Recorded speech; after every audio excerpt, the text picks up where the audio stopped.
O equívoco. Você é um ser racional e lógico que vê o mundo como ele realmente é. A verdade? Você é tão iludido quanto o resto de nós, mas tudo bem, isso o mantém são. Você tem em suas mãos um compilado de informações sobre autoilusão e as maravilhosas formas como todos sucumbimos a ela. Você pensa que sabe como o mundo funciona, mas na verdade não sabe.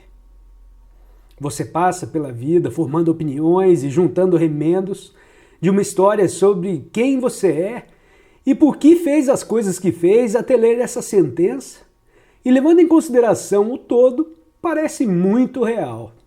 A verdade é que há um crescente corpo de trabalhos no campo da psicologia e da ciência cognitiva que afirma que você não tem nenhuma noção de por que age da forma que age, escolhe as coisas que escolhe ou pensa os pensamentos que pensa.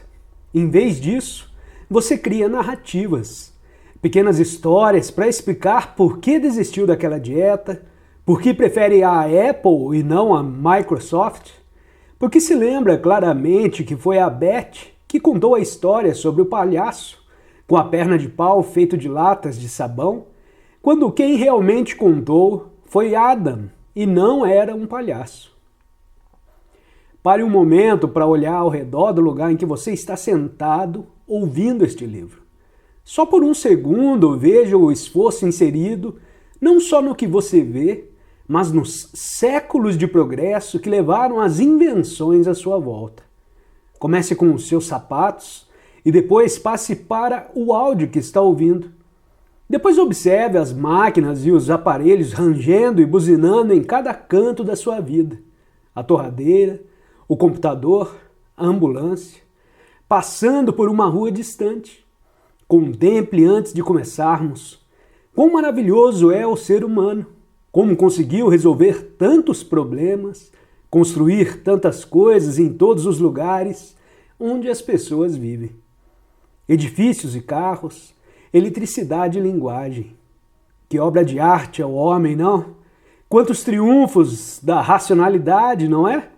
Se você realmente pensar em tudo isso, pode ficar enamorado da crença presumida de como você e o resto da raça humana ficaram inteligentes.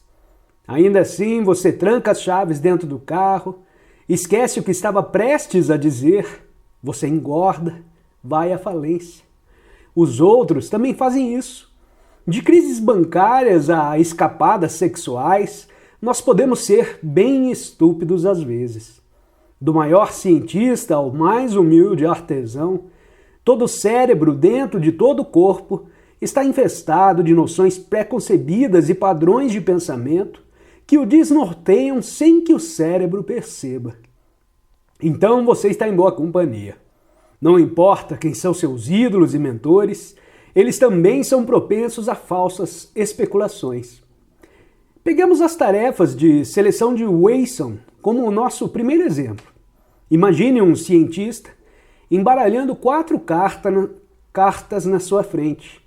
Ao contrário das cartas de jogos normais, essas têm um único número de um lado e uma única cor do outro. Você vê da esquerda para a direita um 3, um 8, uma carta vermelha e uma marrom. O psicólogo matreiro permite que você olhe as peculiares cartas, por um momento e faz uma pergunta.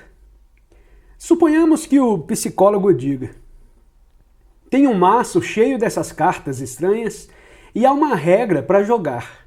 Se uma carta tem um número par de um lado, então deve ser vermelha do lado oposto. Agora, qual carta ou cartas você deve virar para provar que estou falando a verdade?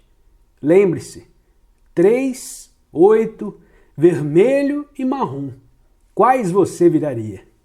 Entre os experimentos psicológicos, esse é um dos mais simples. Como todo jogo de lógica, esse também deveria ser uma barbada descobrir. Quando o psicólogo Peter Wasson realizou esse experimento em 1977, menos de 10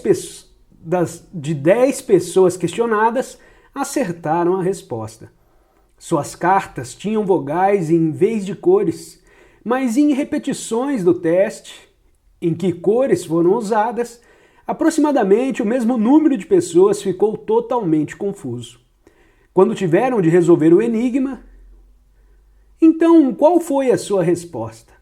Se você disse o 3 ou a carta vermelha, ou falou somente o 8 ou somente o marrom, você está entre os 90% de pessoas cuja mente fica aturdida por essa tarefa. Se virar o 3 e o outro lado for vermelho ou marrom, isso não prova nada. Você não aprendeu nada novo. Se você virar a carta vermelha e encontrar um número ímpar, isso não viola a regra. A única resposta é virar tanto a carta 8 quanto a marrom. Se o outro lado do 8 for vermelho, você só confirmou a regra, mas não comprovou se ela tem alguma falha.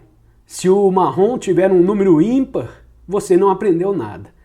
Mas se tem um número par, falseou as afirmações do psicólogo. Essas duas cartas são as únicas que fornecem respostas. Uma vez que você conhece a solução, parece óbvio.